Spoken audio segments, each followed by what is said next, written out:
Okay. I hope, I think everyone can hear me. Well, welcome to another event. Thank you very much for coming to hear what I know will be a fascinating hour with Alistair Moffat, who's written a wonderful thriller, The Night Before Morning. So I think I'll just briefly introduce him. Many of you are probably familiar because he does have a pretty impressive CV. Director of the Edinburgh Fringe, a director of programs at STV, a founder of the Borders Book Festival, and he's still running the Borders Book Festival, and a former rector of St Andrews. So he's really, not many areas of Scottish life he's not been involved in there. And he's written over 20 non-fiction books. But this is a departure into fiction and a really hard thing to do, which is to write page-turning fiction, which he has succeeded at admirably. So thank you for coming, and perhaps you could start by reading a piece from your book. Well, thank you, Robert, and thanks for being so generous, and thank you all very much for coming. It's wonderful to talk to people again. It's great. I think the last time I saw this many people, it was for my second inoculation. But it was, and I was hysterical then. So it's great to see you, and thank you all very much. And I hope you feel comfortable, in a group like this. And I hope this is the beginning of, we'll never return to normal, but the beginning of people gathering together and coming to enjoy books and indeed other things. So thank you, all of you, very much for coming. I've got a question for you.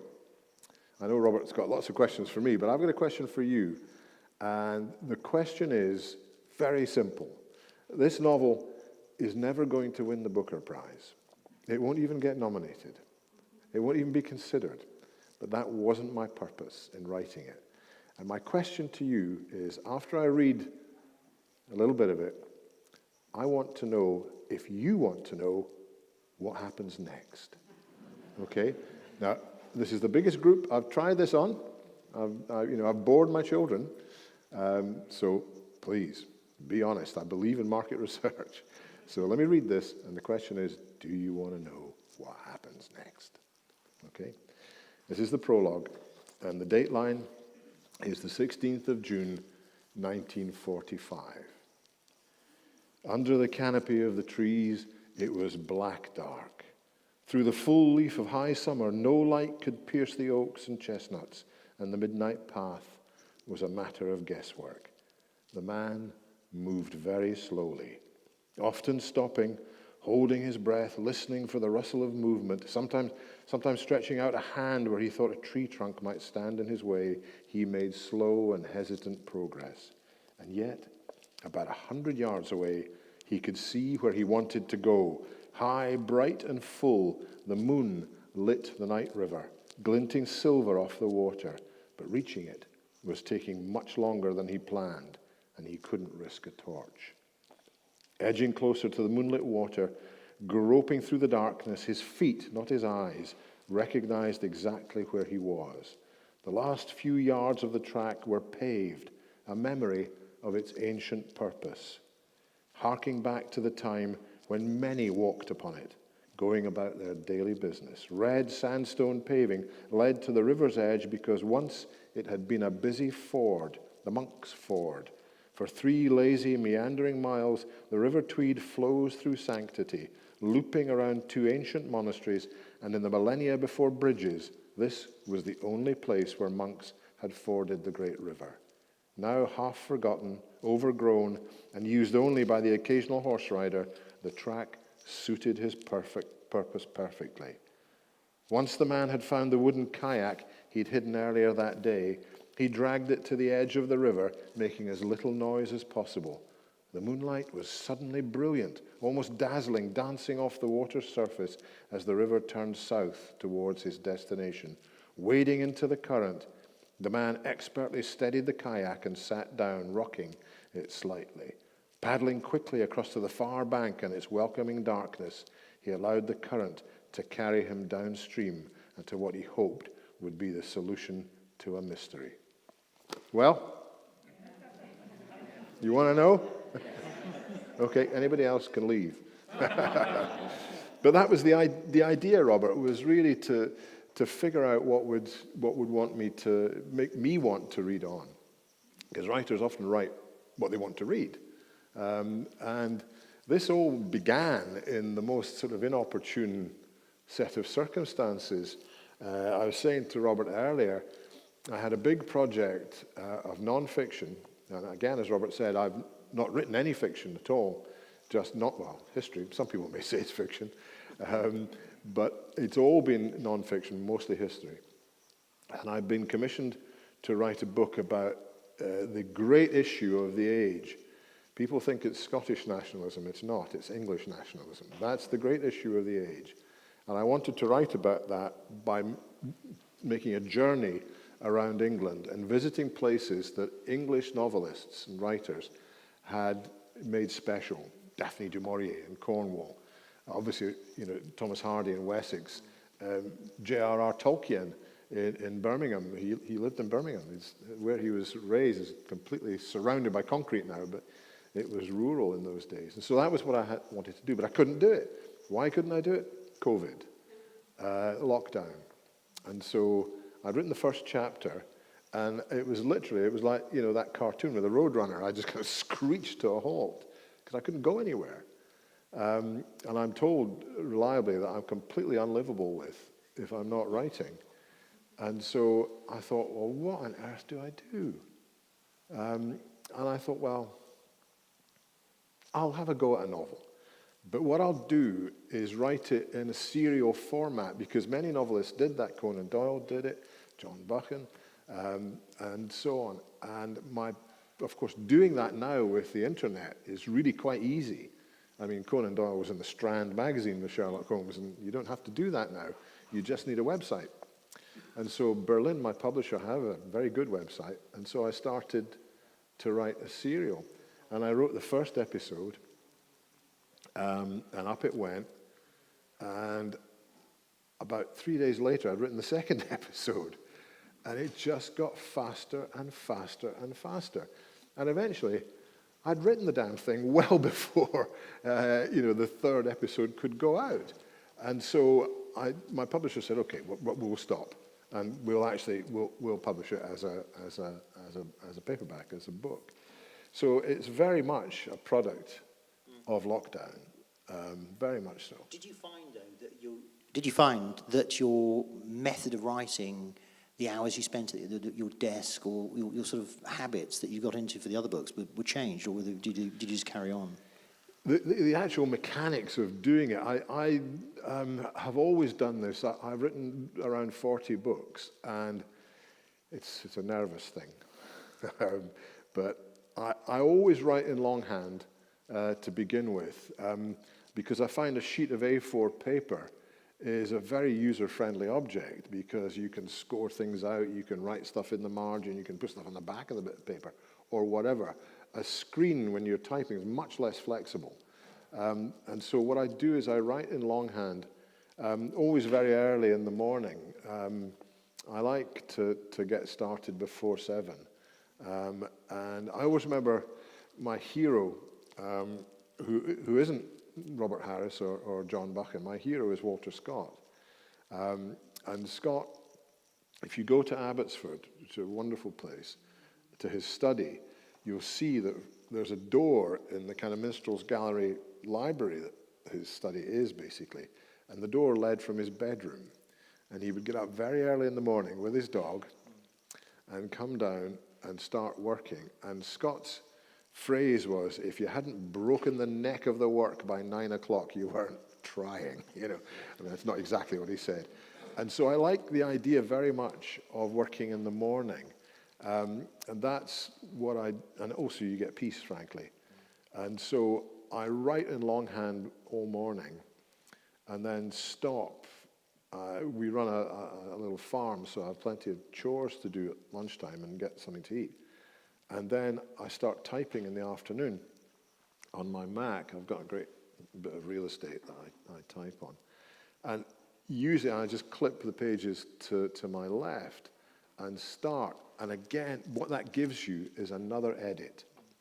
Because typed printed words look really different from written words, particularly mine. I can't read my stuff half the time because I write so quickly, but it has a different quality, and it's all to do with, do I believe this? Do I think this works? Does it make sense? Does it hang together? And so with this novel, in lockdown, where we couldn't go anywhere, and suddenly delivery vans, DPD, I got to know very well, came down the track. And so what I did was to start writing in longhand, typing, and then printing it out. And once I printed it, and then making more edits, because I was absolutely seized of one crucial thing. Writing fiction is completely different from writing nonfiction. Completely different. And I was learning at my advanced age how to write all over again. And that was wonderful. I talked to Sally Magnuson, who did the same kind of transition from writing nonfiction to, she's written 3 wonderful novels. And I said, what about you, Sally? And she said, well, she said, the analogy I use is that if I'm writing nonfiction and I climb a tree, the next thing I'm thinking about is how do I get down again? But if I'm writing fiction and I climb a tree, well, I can just fly. Wow. And I thought, that's right, Balanced against that, though, Robert, is the fact that what you write in fiction must be completely credible. You're creating a world in which the reader has to believe, and the reader invests in characters that the reader has some sympathy with, wants to see succeed or fail. And so it's a very different proposition. And I learned an enormous amount from writing this novel. And I think also the other thing that, I learned all sorts of jargon. Have you ever heard of a plot hole? I hadn't. And a plot hole is where you've written something and the editor says, hang on, you've missed out something, you've forgotten something, or you've introduced a character or an incident that you don't later pick up. You've forgotten about it. Agatha Christie used to have red herrings, but that was fine because, she would, in a way, dismiss them as you went to find out that it was the butler what done it. But with this novel, I kept sort of not tying things up. But did you, before you started, have a sort of an intricate plot structure, or did you have to wing it, or what was the balance? I hadn't the faintest idea what was going to happen next. I knew how it was going to end, and I had to get there. So yes, I did. But when you invent characters, they have an extremely irritating habit of saying things you don't expect, and that can make the plot move in a different direction, one that you didn't anticipate. It's a historical novel. It's set in 1945, as I said at the beginning. So it is linked. It's not science fiction. It's linked to the real events of the end of the Second World War, and it changes the ending of the Second World War quite considerably, and so you can't depart too far from the historical truth, but you can change and twist it. And once again, my hero, Walter Scott, did exactly that with his first novel, Waverley, which is called "'Tis 60 Years Since," because he wrote it in 1805, 60 years since the Jacobite Rebellion. And he introduces this fictional character, Edward Waverley, into a non-fictional historical background. And that's what I did. I have a fictional hero and heroine, and they act against a real historical background to a large extent. So that was a challenge. And so yes, I did have a plan, but it changed all the time. You've mentioned Sir Walter Scott and Robert Harris in passing, but who are the other thriller writers or novelists who you found have inspired you? I think the biggest influence in what I wrote was the Roxy Cinema in Kelso. Because the Roxy used to have something called the Saturday Serial.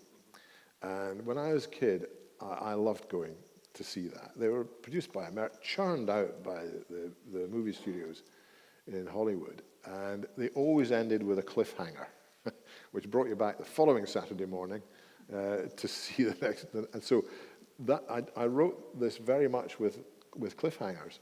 I mean, I'm being facetious, but I worked for 20 years in television, and quite a lot of the techniques of television fiction are in there. I don't apologize for that. We all watch the telly, so we all understand its grammar. But nevertheless, I did like some of its conventions, because many of us read before we go to sleep. That's a real habit. I read a lot more because it's my job. But and when I read, the following night, I want to remember what happened the night before. And if you end with a cliffhanger, you very often do. You think, is this a monster coming through the door? Is this guy literally going to fall off the cliff? What's going to happen? And so you get a hook into the reader's imagination by attempting to do that anyway. And so that was one of the things that I tried to keep in mind. But it's funny how characters say things you really don't expect and just absolutely pop into your head once you get a momentum going. Because one of the things that people talk about escapist reading, well, what I was doing was escapist writing, because it was lockdown and there were awful things happening out there, just terrible, tragic things going on. Every day the news was worse and so on. And so I used to go across the track to my office, which is separate from your house. Walter Scott didn't do that, but I do, because you have to go to work. And I entered a world that was completely different, that was an escape for me from lockdown, that was somewhere I could go and I could listen to these people talking about what they were doing and think, well, what are they going to do next? Where will I take them? So that was enormously beneficial to me as well. And it was something I grew to really like.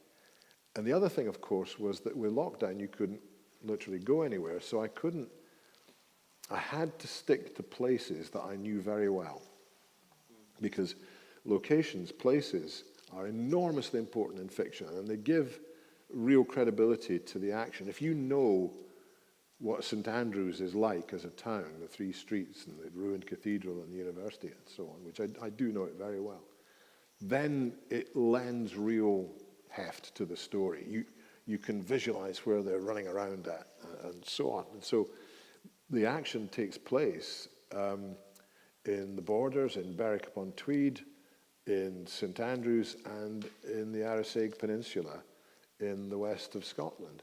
Because I couldn't go anywhere else. I just had to excavate my memory of these places. And that was probably quite a good thing, actually, in the sense that it gave me a bit of confidence as I made them all run around and chase each other and worry about things and drink too much whiskey and all the things that they did. And so I've written a lot since then, because this was written when was lockdown? March, April, May last year? So this is a year and a half ago. But I found that if you've got location, place is very important indeed, because it imparts atmosphere.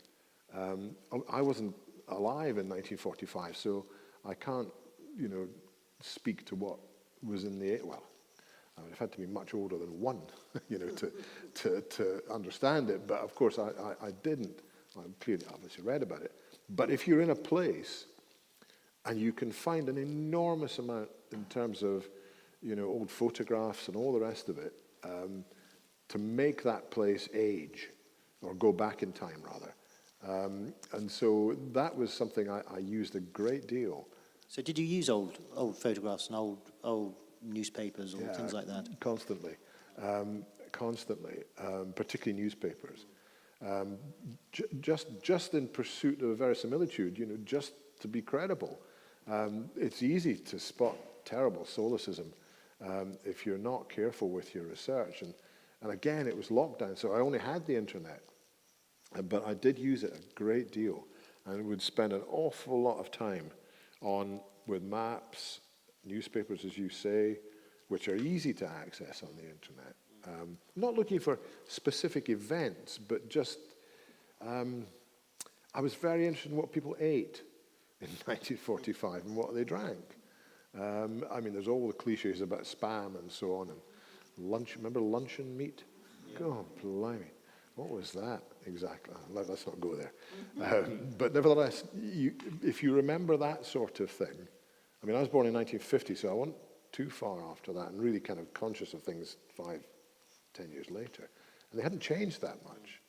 I mean, rationing, as some of you will know, went on until 1952 or 3. I mean, it lasted a long time. I think sweets were rationed for a long time. So getting that atmosphere was very important indeed. And also, place gave you that, but language is the other thing. I was going to bring that up, yes. Yeah. I mean, you know, the experience of having the Americans enter the war changed the language. My dad would say that nobody before the war said okay. But after the war they did, because that's an Americanism, and so on. You counter it to some extent, which is one of the things I like about the book, is the use of Scots and Gaelic interspersed to give, you know, more colour and information. Yeah, I mean, again, you know, my mum used to have a telephone voice. You know, the phone would ring and suddenly she'd start talking proper. Whereas, of course, I was raised in Scots by my mum and dad and my granny. But I seated it against a background where people spoke in Scots. I mean, my hero and heroine both go to university, or had gone to university, so they're middle class, as it were.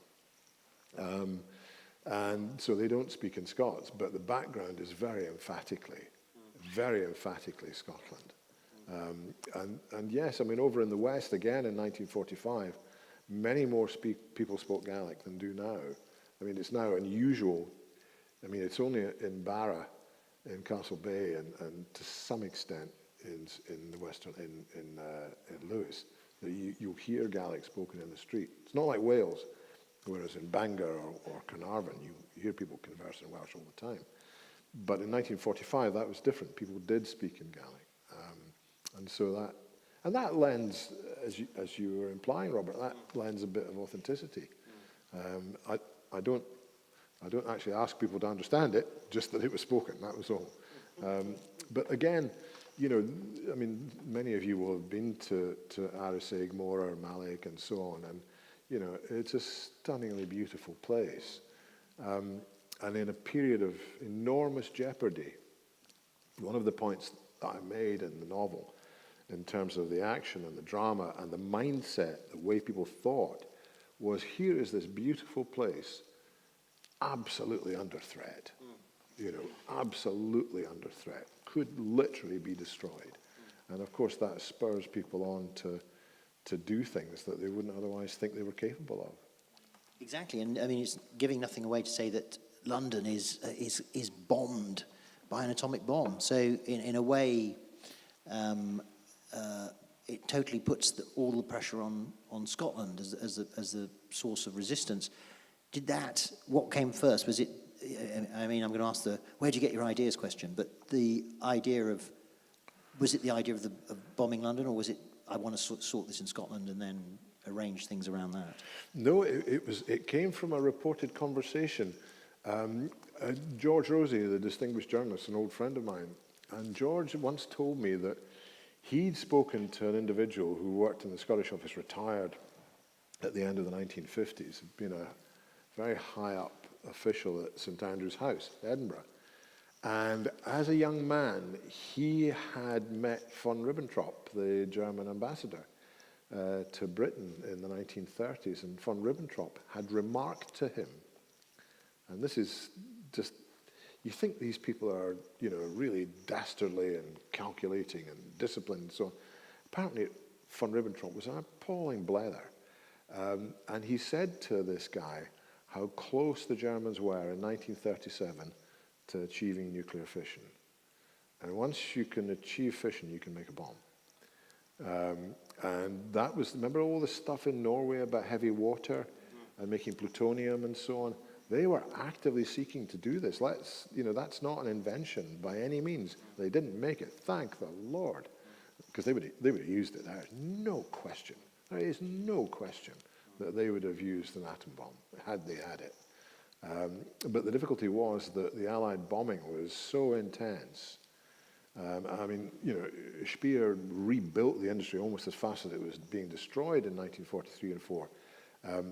But it's thought that crucial facilities were destroyed without necessarily Bomber Command knowing that they were doing that. And so the saturation bombing, which in many ways was awful and cruel, and many civilians, women and children died in these terrible raids. But that probably prevented the Nazis from achieving the building of a bomb. And also, you think of Werner von Braun and so on, and other scientists who were, never accused of war crimes. They were shipped to America, double quick, because of course these guys, had, if not the capability, the theoretical understanding that could have done this. So I didn't think that was a stretch at all. I thought that was absolutely credible. But it's certainly, and then of course, because an atom bomb has the impact that it has, it devastates a far wide, look at Chernobyl, for goodness sake, in recent times. The meltdown of a nuclear power station. That has a much wider, huge area of the Ukraine, wasn't it, was devastated. And so to say that the southeast of England becomes a kind of nuclear desert is by no means, again, a stretch. And look what actually happened at Nagasaki and Hiroshima. And so I think it's, if you stay the right side of credible all the time, because I do emphasize how difficult it is and how important it is to create this world in which the reader believes. Because if you believe, you're with them, you're behind them all the way as they negotiate these incredibly difficult sets of circumstances. And so credibility was what my editor drummed into me. And it is credible. And one of the things I like is, a bit like Buchan, we have a travel element, a couple of travel elements, the sea voyage and train journey. Are you a sailor? That was a really nice piece in it. I have to say, my friends laughed out loud when they read this, because I hate boats. I can't swim. I can swim like a brick. Or maybe even a word that begins with another consonant. But I feel very unhappy in little boats, rocking from side to side and all that. Sit down, all that kind of stuff. And so, again, I learned about that on the internet. Because there's anything you like on YouTube. You can be absolutely at the wheel of a yacht, sailing across the Atlantic on YouTube. So that's fine. I think it's, and that's not a kind of cheat to do that. It happened that by ship, or by boat rather, was the only way I could move the action to where I wanted it to go. And I know that part of the sea, not because I've been on it, but I've been on the coast, and I've been to May Island, and so on. But yeah, that was a learning curve without any doubt. But I think that's, and I for another novel that will be out next year, I've got more interested in boats. I've still never been on one, a little one anyway. But yeah, I think that's fine to do that. Oh, absolutely, and you're in good company, because Patrick O'Brien had never been in any boats until Is that right? a late age. Yeah, late age. He'd never been on a big sailing boat, and he was taken on one as a sort of, after he'd written those novels and became famous, he had a chance to go on a long sailing voyage. And but he was only on the boat, I think, 3 or 4 days. What a fraud! Yeah. That's. Yeah. They're all about these. Yeah, I know. It was all from books, all from of the time. Yeah. Oh, you've just cheered me up, Robert. That's great. That's great, because they were terrific. Oh yes, and completely believable to the point that people believed he'd been a naval officer, and he'd been in the Navy, but he hadn't been on Master ships. and Commander is a great novel. Yeah. Oh, there you go. Yeah. Maybe I'll write about space travel next. Yes. And, it was something we talked about a little bit earlier, this credibility, building credibility, but using dialogue. And you said you've had experience in television, obviously, with dialogue is central, but you said, which I thought was interesting, there was something very different about the way you use dialogue and put dialogue on the page. Yeah, that was something that I was very lucky. I had a great editor, Craig Hillsley, who teaches creative writing at Sheffield. And Craig really took this by the scruff of the neck and shook it. Because as I say, having written nonfiction, you just tell the story, and get it right, get the dates right, the places right, the people right, and so on. Try and create an atmosphere in the past, and so on. And there's no dialogue. I didn't get an interview with Robert the Bruce before Bannockburn. He couldn't tell me. So there's none of that at all in history. It's only much later in modern history when speech is recorded. And so on, and certainly, half the speeches that are reported when Tacitus, gives Calgacus, the first named Scotsman, the speech before the battle at Mons Gropius, that's all made up completely. How can he possibly understand a Pictish chieftain or warlord? He wasn't even there. And so everything that you see as being ascribed to saints or kings or warriors and so on is all tosh. But not until the 19th century that you really get proper reporting of dialogue. And so I'd never really used it. But Craig taught me that where you put dialogue on the page, how you order it and so on, and how you pace it is enormously important. And if you want to make a dramatic point, just leave a double space, say the thing, and another one, and people go, bang, that's it. The man with the gun has come into the room. And that's very helpful. And he also taught me how to shift in location and time properly without saying, meanwhile, at a location very far from here, none of that stuff. And the other thing that he was great about, as I say, was curing plot holes. Because this is a journal. It's a holograph journal written by a participant in the action. And that gave it an urgency, which was great. But it also gave it narrative difficulties. You couldn't write things that he hadn't witnessed or been told about. And so that was a real discipline in a way. And that was good, actually, because I've got a novel coming out in the spring, which is completely different, set in Tuscany and Florence in 1971.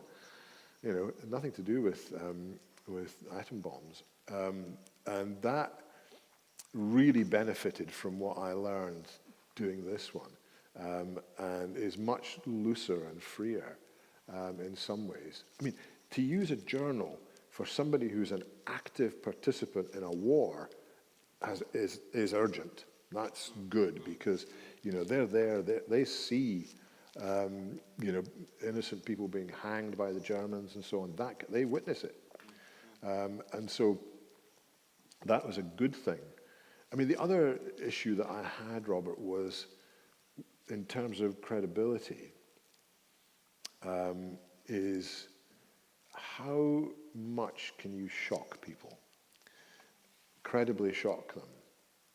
Now, one of my readers, I've got a very, and I love them all dearly, faithful cohort of a dozen or so people who read all my manuscripts, non-fiction as well, and many's the time they've saved me from a blunder.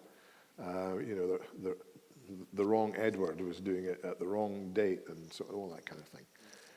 But people reading this, one of them said, you can't, they wouldn't have done, they did. And my model was occupied France, where the Germans did appalling things, much worse than you read in here. And so I thought that was A, proportionate, and B, credible to have them do that. I remember my dad, who fought in the war, and like many soldiers, came back and had surprisingly little to say about it. Not because it was necessarily an awful experience, it was. Not really for that reason, but they just wanted to get on with their lives.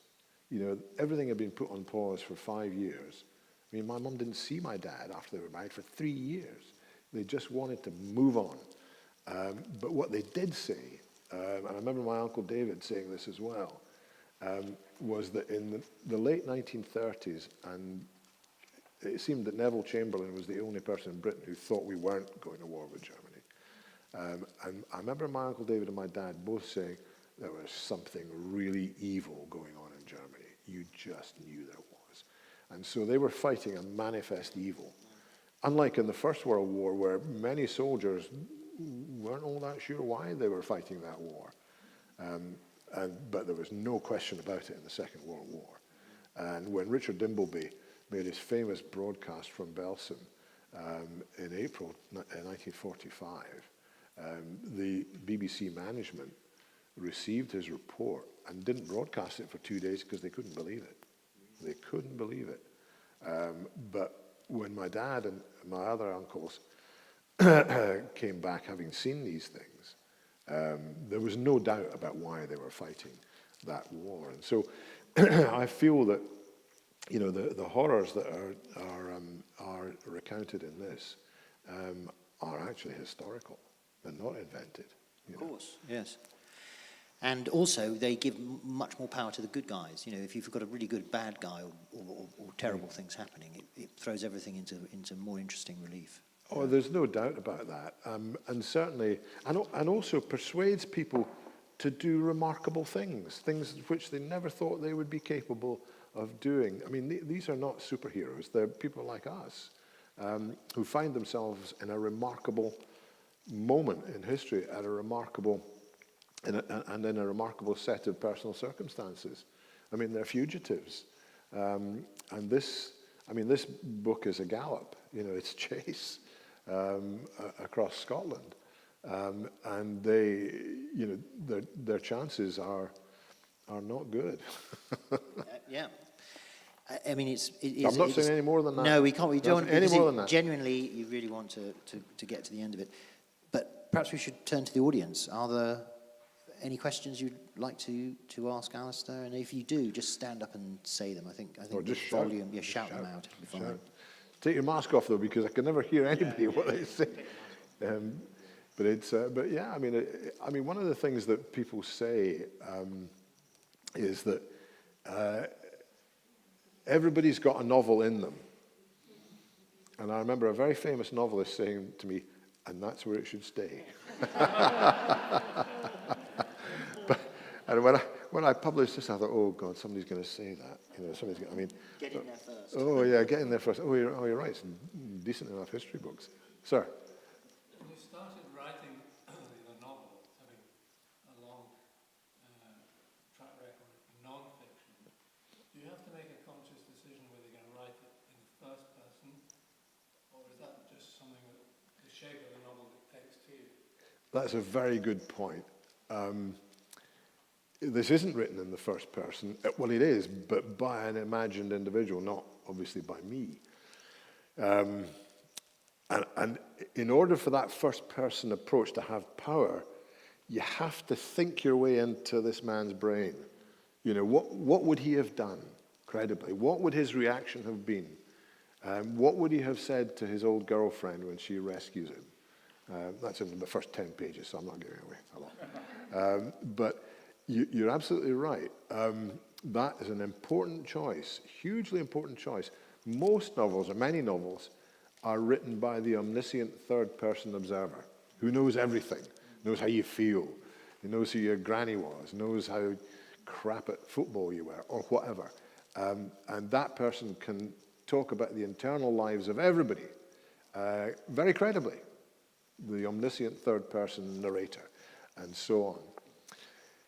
However, to your point, the Tuscany novel that I've written is written in the first person.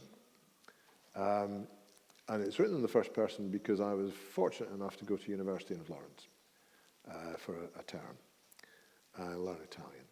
And it's an experience I'll forever be grateful for. It was wonderful. I mean, I was a kid who was born in a prefab. You know, to go to the Uffizi and be allowed into the Pitti Palace for nothing, and for the state to subsidize me learning the language and looking at Michelangelo's David. What a gift. That was when education was education, by the way. And I could go on for a long time about that, having been rector of our oldest university, when education was not a commodity that was bought and sold, that was thought to be a good thing in itself. And so I never forgot that. And it's always rumbled away at the back of my mind. And so when I finished this, my publisher, who must be a masochist, said, "You got another one?" And I said, "Yeah, I've got another one." In fact, I said, "I'm halfway through it." Because I was saying to Robert in the green room earlier, guys, this is a drug. And it's bad for you. I mean, and it's addictive. Because, as we all know, COVID just went on. And I could never get back to my England project, never. I might next year. And so I just started to write fiction. I did a book for Thames and Hudson, a history of Scotland for them. One of these little short ones. Because Thames liked pictures and so on. But I went back to writing novels, again, because it was escapist writing as well as escapist reading. And Sandy McCall-Smith, bless his heart, read this for me. Now, I mean, this man is a genius. You know, he's sold 30 million books.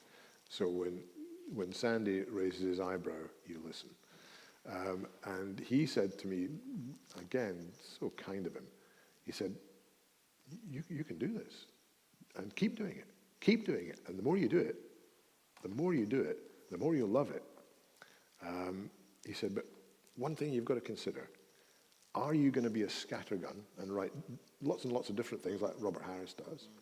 Or are you going to do serials? He said, I've got 6 serials going. He said, because what the audience get, what the readers get from that is to welcome the opportunity to meet old friends again, and so on. And so Sandy's been enormously helpful with advice and so on, and Sally Magnuson and other folks as well. Because you find yourself as one of the community of fiction junkies. You know, I love doing it. I absolutely love doing it. And, you know, I just hope that, my absolute hope is that enough people like it so that I can keep going with my addiction. And, you know, don't have to go into methadone or anything like that, because it's great. Anyone else? Yep. Okay. I'd just like to make a comment that I was 8 in 1945, and 6 years ago we brought out a little book which actually began in Castle Douglas in 1945 at the DJ night, and Castle Douglas was going mad. My sister's 5 years younger and she wasn't sure what was happening, but that was the start of reconnection with my mother's gallery, and her story in itself leapt me back to tell the story of how she lost her father at Burton, what it was like in the farms here when tuberculosis was rife, and then it came back to the story and our later connection. It's a rambling story, but I kept saying so, yes. Age, and so we do have this half understanding of what the war was like. Yeah. From what we heard from relatives who were involved in it. And this has been a wonderful world of re-understanding in middle age, even as recently as during lockdown, when I was watching something on the television that was about D-Day, and I suddenly remembered a still further back memory, 3 years old in Erskine in a park, and there was Elgar's beautiful tune playing away. It was the fourth composition stance.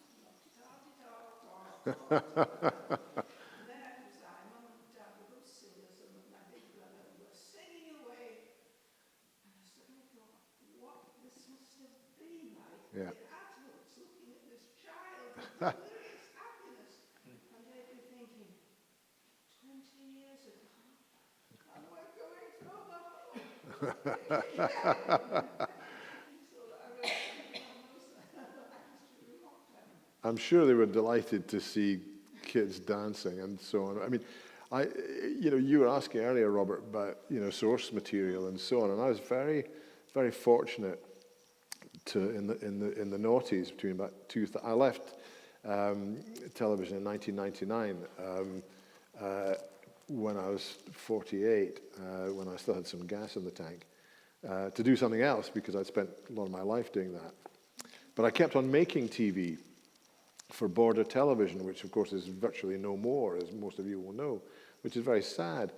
And Eric Robson and I basically made their factual program series. Anyway, one of the most rewarding was called Borders at War. And it came out in 2006 or 7, I think. And it was the highest rating series they've ever had. Almost half of the available audience on that night watched the show.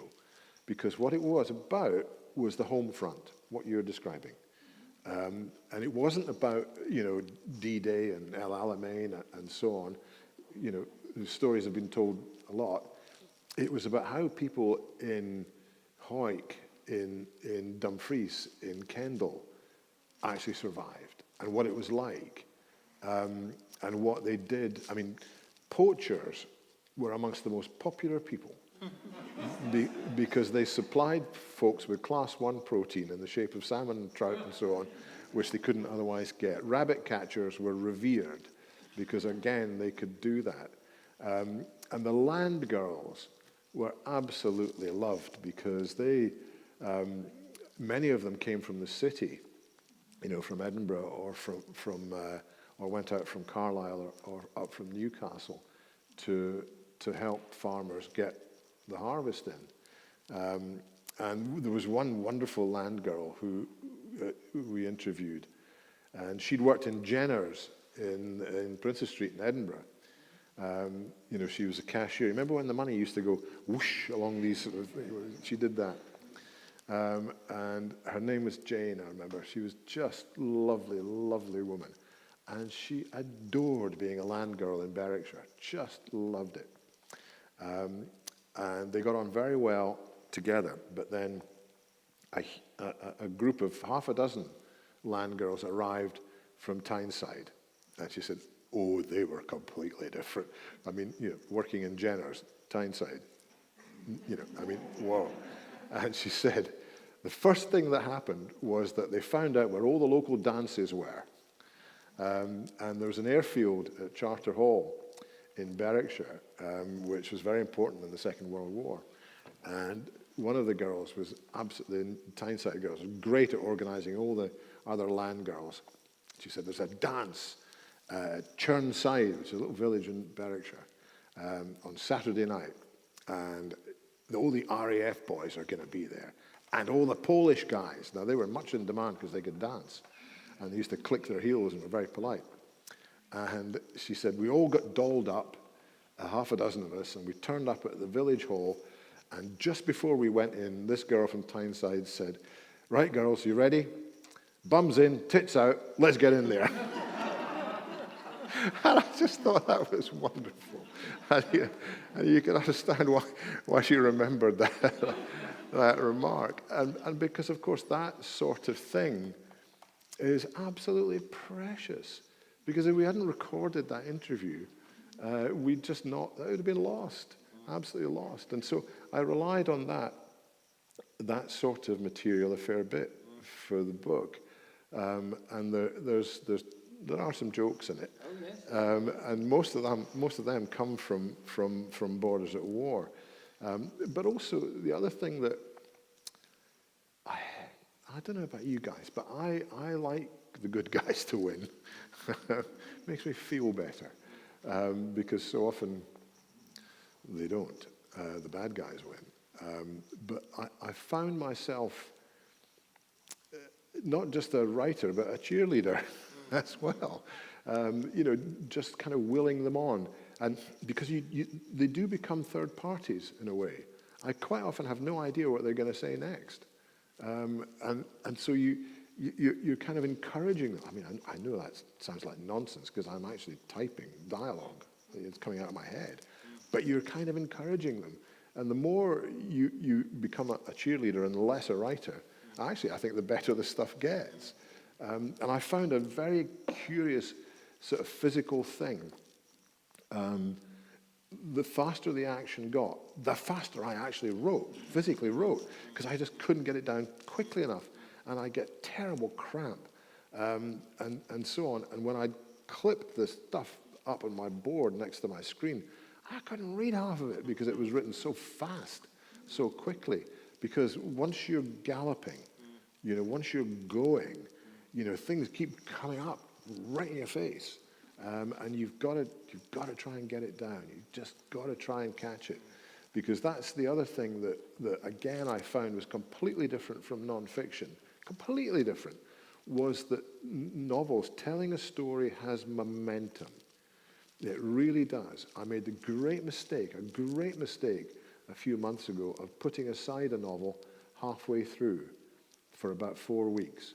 I'll never do that again, because I just couldn't find it for ages. I couldn't find the voice again. I was very taken and cheered by the first 30, 40,000 words, but the next stuff I wrote was just, forget it. And it took me a long, long time to remember these people and to write what I thought they would have actually said. So momentum is enormously important, just like it is in telling a story, verbally. Momentum is hugely important. And I think if you're going to, I mean, Scott knew this. Scott absolutely got this, because he wrote until he was finished. And if he'd said this, it would have been his motto. Of course he didn't say it. And it's just bloody well get on with it. Bernard Cornwell, who writes wonderful historical novels, when I was in television, I bought the rights to some of Bernard's novels. And I said to him, "Did you ever get stuck? Ever get block?" He said, "Writer's block." He said, "The nurses get nurses block? The doctors get doctor's block? Of course not. You just bloody well get on with it." And that's what Scott was like as well. And so, when I'd sit down in my office every day, I just bloody well, I might tear up what I've written, but actually, to do something, to move it on in some way, I think is absolutely vital. I remember, as you said in the introduction, run a book festival in Melrose in the Borders. And I remember one year interviewing Melvyn Bragg, who I believe is a great novelist and a great man. And Melvyn, and I knew him through working in telly. And I said, when I'm writing, my history books, I'll print out what I've written that day and think either one of two things. That's just the business. Nailed it. Or that's dire. That's rubbish. And I'm going to have to start all over again tomorrow. I said, "Do you ever have that sort of feeling, Melvyn?" He said, "Every day." Every day. And of course, what happens is that you're halfway between, yes, some of it is dire, and yes, some of it is good. So, momentum in telling a story, I think is, as I say, enormously important, and just bloody well getting on with it. Well, that momentum really does come over in the speed with which I read the book and kept reading. So I think it's now time. I mean, unless there is someone else, I think Alistair, you signed some copies. I'd be delighted. Yes, absolutely. I thoroughly recommend it. And but if there is one, I think we might have time for. Sir. Yep. Which is, you've just been talking about momentum, and earlier on you were talking about the importance of credibility, but also saying because of lockdown, your research was based on your own memory and the internet. How, and you've written a second novel, but maybe your third novel the COVID injections will be working, you will have freedom to actually go to places to do research. Is that something you look forward to being able to do? You think, oh, actually, I quite like the internet. You look forward to it. Yeah, I did, and you're absolutely bang on, because I've got, as I say, this novel out and then 2 more next year. And I drove out to Castle Kennedy this morning, because I've never been. And the novel I'm writing about is to do with a lost garden. It's completely lost. And that's the mystery, is finding it. And I liked the 2 lochs at Castle. I'd obviously looked it up, but never been there. And woo, is that atmospheric. That place is different. And so you're absolutely right. So I got something from that location. I've got my little notebook in the car is full. And I mean, the other thing is that, the mobile phone is a fantastic tool, not for phoning. Who uses it for phoning? The camera, taking photos, because, you can take all the notes you like, but if you find a location speaks to you, that's got something, and you click a dozen pictures, that tells you. And I just thought Castle Kennedy was strange. That's a place like a golf fairway between the old ruin and these kind of contours and the round pond. I thought, this is quite odd. It's not like, Edinburgh Yew Garden or these formal gardens, with parterres and all that kind of thing. And so, you're absolutely right. And it was, because when Adrian invited me to the festival, he very kindly got me to do something last night at the Great Tapestry of Scotland and do something today, so that I could go to Castle Kennedy in the middle, which was great. So yeah, but it's been an absolute education for me, and if any good comes out of COVID, it's to do with writing and with reading. I published with Canongate as well as Berlin and Thames and Hudson, and Jamie Bing, the MD at Canongate, sent us all a Christmas letter and a book, which is very sweet of him. And in his Christmas letter, he said, people during COVID have been reading so much more. And it turns out that, assorted hacks like me have been writing so much more. And so, I mean, it's been a disaster and a tragedy in many ways, but, as often, some tiny little things come out of it. So, but as you say, now that it's slackening off a little bit, I can hike out to Castle Kennedy and places like that. So, yeah, I mean, that's location, Genius Locheye, spirit of place, is absolutely vital. And boy, that's a really interesting place. Brilliant. Thank you. Okay, I think round of applause. Thank you.